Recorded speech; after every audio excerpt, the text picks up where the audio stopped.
hello नमस्कार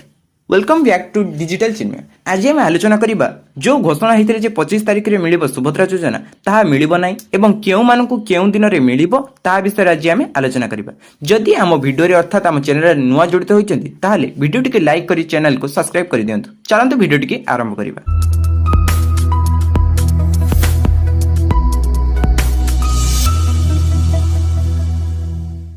सुभद्रा योजनार प्रथम किस्ती 17 तारिख दिन मिलता और जो मानक टंका मिलता ओडिशा सरकार पुणी घोषणा करते से 25 तारिख दिन मिल किंतु वर्तमान सूचना अनुसार 25 तारिख दिन टंका आसीपारे एवं अन्य जो यूट्यूबर माने अर्थात जो मैंने कहते कि सेमानकर पेंडिंग लिस्ट अर्थात नुआ लिस्ट बाहरी फेक न्यूज कौन सी लिस्ट एपर्यंत बाहरी नहीं केउ मानकर पेंडिंग अच्छी और केउ मानकर वेरिफिकेशन हो जाए किंतु जो मैंने साधारणतः टंका पाई जाए अर्थात सेमानकर वेरिफिकेशन सक्सेसफुल भाव हो जाए और जो मैंने टंका पाई ना हुए तो कारण स्वरूप डीबीटी कारण जोगु कि कौन से कारण जोगु सेमाने टंका पाई ना एवं साधारणतः भाव देखा जाउछि अर्थात ओडिशा सरकार सूचना देइछन्ति जे जो मैंने 25 तारिख टंका पाई ना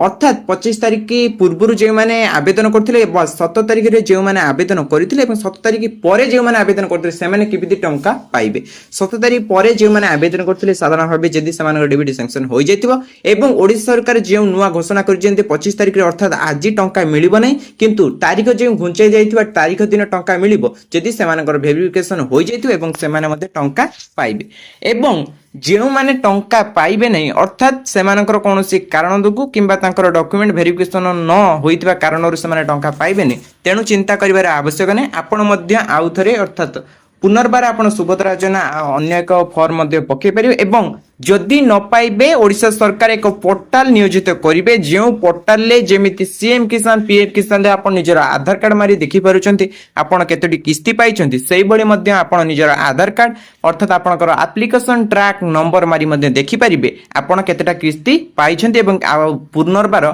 नेक्स्ट पेमेंट अर्थात नेक्स्ट इंस्टॉलमेंट केउ दिन आसीबो एवं साधारण भाव जो मैंने आवेदन वर्तमान पर्यंत भी करना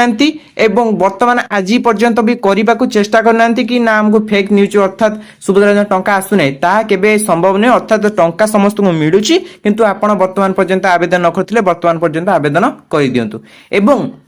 जो मैंने 17 तारिख पर आवेदन कर जो पूर्व मुझे 17 तारिख पर जो मैंने आवेदन कर चिंता करिवार आवश्यक नहीं से निजर समस्त डॉक्यूमेंट जब वेरिफिकेशन हो जाइए या पर जदि सुभद्रा योजना प्रथम किस्ती जो 17 तारिख एवं तापर घोषणा होता 25 तारिख दिन मिल किंतु वर्तमान घोषणा होची 8 तारिख दिन सबुठारु लास्ट डेट अर्थात यही वर्ष शेष तारिख होची 8 तारिख जदि आपन को 8 तारिख दिन टंका चढ़िबो ताले आपण प्रथम किस्ती लाभ उठे परिबे जो माने टंका पाइबे नै सेमान चिंता करिवार आवश्यक नहीं सेमाने आउ थे फॉर्म पकई पारे एवं से किस्ती आपन को दुईटी किस्ती आकरे अर्थात या पर सेकेंड इंस्टॉलमेंट अर्थात सेकेंड किस्ती जो आसीबो आपन को दुईटी किस्ती एका संगरे उपयुक्त पाइबे किंतु जे माने साधारणतः निज पाख लोक पाइथिबा कारण तांको मन दुख होची सेमाने मध्ये चिंता करिवार आवश्यक नहीं आपन मध्ये समस्त डॉक्यूमेंट जदि वेरिफिकेशन होई जिवो ताहले मध्ये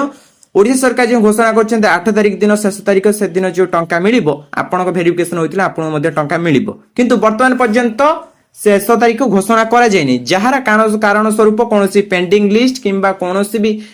पोर्टाल बाहर करी जाई नाही जदि शेष तारीख घोषणा करा जिवो जे एही तारीख ठारू शेष तारीख सुभद्रा योजना आवेदन शेष हैला तापर ठारू गोटे पोर्टाल लॉन्च हबो आपन को जो पूर्वरु कथा कहितली एप्लिकेशन आईडी किंबा आधार कार्ड नंबर मारी मध्य आपन निजर आईडी अर्थात आपन केते इंस्टॉलमेंट पाइचंत केउ कारणवशत यूकेएससी किंबा कौन कारणवशत आपन टंका पाइ नांदी ता मध्य पाइ परिबे एवं साधारणतः भाबे कुआ जाउछि या पर अर्थात राखी पूर्णमी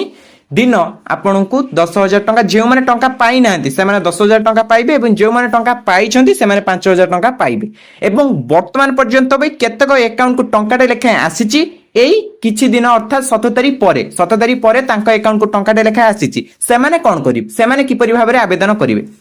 से मध्य चिंता करिवार आवश्यक नहीं 8 तारिख दिन सुनिश्चित भाव जदि घोषणा करा जाइथिबा सूचना अनुसार ओडिशा सरकार जो घोषणा कर 25 तारिख दिन को टंका बेन हम अर्थात टंका मिलिब नहीं କିନ୍ତୁ ଟଙ୍କା ମିଳିବ କେଉଁ ଦିନ 8 ତାରିଖ ଦିନ ଯଦି 8 ତାରିଖ ଦିନ ଆପଣଙ୍କୁ ସାଂକ୍ସନ ଅନୁସାରେ ଟଙ୍କା ମିଳେ ତାହେଲେ ଟଙ୍କାଟେ ଆପଣ ଯେଉଁ ଆସିଛି ଆପଣଙ୍କୁ ସିଓର ଆପଣଙ୍କ ଆକାଉଣ୍ଟକୁ 5,000 ଟଙ୍କା ଅର୍ଥାତ୍ ଯେଉଁମାନଙ୍କୁ ଟଙ୍କାଟା ଆସିଛି ସେମାନଙ୍କୁ 4,999 ଟଙ୍କା ଯେଉଁମାନଙ୍କୁ କିଛି ବି ଟଙ୍କା ଆସିନାହିଁ ସେମାନଙ୍କୁ 5,000 ଟଙ୍କା ଆସିବ ଡକୁମେଣ୍ଟ ଭେରିଫିକେସନ ହୋଇଥିଲା ପରେ ଯଦି ଆପଣଙ୍କୁ ଟଙ୍କା ଆସେ ନାହିଁ ଅର୍ଥାତ୍ ସେଦିନ ଯଦି ବାତିଲ କରାଯାଏ ନା 8 ତାରିଖ ଟଙ୍କା ମିଳିବନି ତାହେଲେ ଆଉ ଚିନ୍ତା କରିବାର ଆବଶ୍ୟକ ନାହିଁ ଆପଣଙ୍କୁ ୟା ପରେ ରାକ୍ଷୀ ପୂର୍ଣ୍ଣିମାରେ ଯେଉଁ ଇନଷ୍ଟଲମେଣ୍ଟଟି ମିଳିବ ଆପଣଙ୍କୁ ଯେଉଁମାନଙ୍କୁ ଟଙ୍କାଟା ମିଳିଛି ସେମାନଙ୍କୁ ପ୍ରଥମ କିସ୍ତି 4,999 ଟଙ୍କା ପ୍ଲସ୍ 5,000 ଟଙ୍କା ମିଳିବ ଏବଂ ଯେଉଁମାନଙ୍କୁ ଟଙ୍କାଟେ ମିଳିନାହିଁ ଅର୍ଥାତ୍ କୌଣସି ଟଙ୍କା ପାଇନାହାନ୍ତି ସେମାନଙ୍କୁ ଡାଇରେକ୍ଟ 10,000 ଟଙ୍କା ମିଳିବ ଏବଂ ଯେଉଁମାନେ 5,000 ଟଙ୍କା ପାଇଛନ୍ତି ସେମାନଙ୍କୁ ମଧ୍ୟ 5,000 ଟଙ୍କା ମିଳିବ ତେଣୁ ଚିନ୍ତା କରିବାର କୌଣସି ଆବଶ୍ୟକତା ନାହିଁ ସମସ୍ତେ ହିତାଧିକାରୀ ମାନେ ଯେଉଁମାନେ ଆବେଦନ କରିବେ ସେମାନେ ଉପଯୁକ୍ତ ଭାବେ ଟଙ୍କା ପାଇବେ